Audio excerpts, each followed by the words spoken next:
constant respiratory problems that are now epidemic. Is there any connection between this and the growing epidemic rates of other human diseases that are proven to be connected to highly toxic heavy metal exposure?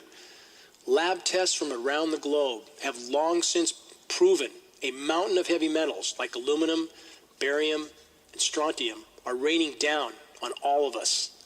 These metals are the primary elements named in climate engineering patents. Yes, this is connected to the dirty, dingy, often checkerboard striped toxic mess that we see in our skies day in and day out. If you don't believe it, it doesn't matter. You're still breathing this contamination with every breath, and it's building up in your body. Several dozen lab tests from Shasta and Siskiyou counties alone, about 70, I believe, prove this beyond any shadow of a doubt. Why aren't we being told? Why don't meteorologists and institutions like the Weather Channel say a word about climate engineering? Because they're owned by corporations like Blackstone and Bain Capital, corporations all connected to the umbilical of the global power structure. Does anyone believe the paid actors at the Weather Channel would tell the truth about climate engineering, knowing their jobs, or perhaps much more, depend on them saying whatever they're told to say? Perhaps we could ask Weather Channel meteorologist Nicholas Wiltgen. Unfortunately, though, we can't, because he died last month in what Fox News said was, quote, an apparent suicide. His car was crashed through an Atlanta parking garage and plowed into an adjacent hotel. That's a strange way to commit suicide. But perhaps let's ask the meteorologists at the National Weather Service or the National Oceanic and Atmospheric Administration. But no again, because virtually all the National Weather Service and NOAA government employees are still under a federal gag order. Don't believe me, please. Investigate it for yourself. If you're willing to look at the truth, if you want to see meteorologists going to unimaginable lengths of lying to try and explain away the completely unprecedented and completely engineered weather scenarios that are now the norm, watch the Weather Channel for a while. Connect the dots.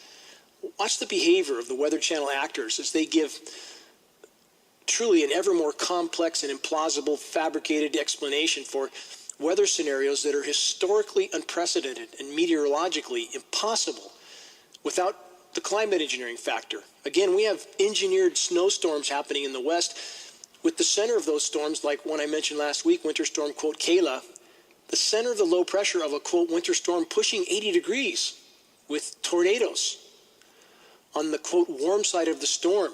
Where is our sense of reason? This is not normal. We have massive temperature whiplash fluctuations from 50, 60 degrees in a single day. This is extremely devastating to the biosphere, and this can't happen naturally. It's from chemical ice nucleation related to weather modification. Please look it up. Look up every term I state. You'll find lots of data if you choose to look.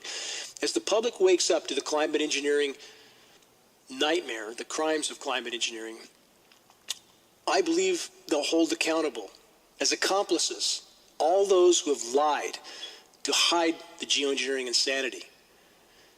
Perhaps trials like those held in Nuremberg are coming, one would hope.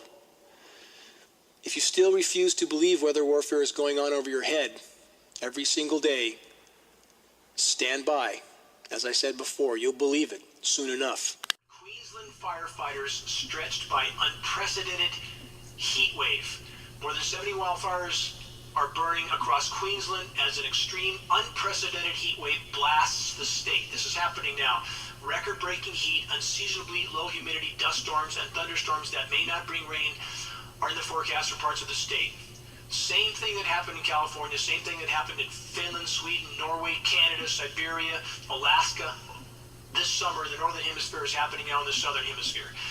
Another headline from multiple sources, this new report. Extreme heat increasing in both summer and winter. A new study in the Journal of Geophysical Research, a publication of the American Geophysical Union, examined absolute extreme temperatures, high temperatures in summer and low temperatures in winter. The new study found both relative and absolute extreme heat events have increased across the U.S. and Canada since 1980. I realize if you're in the engineered cool-down zones in the U.S., the only anomalously blue below normal temperature location on much of the planet for much of the last decade, because the U.S. has such a massive military, can conduct massive geoengineering chemical ice nucleated cool downs. If you're in that region and you think because it's cold where you're at, it's cold all over the world, that is not the case.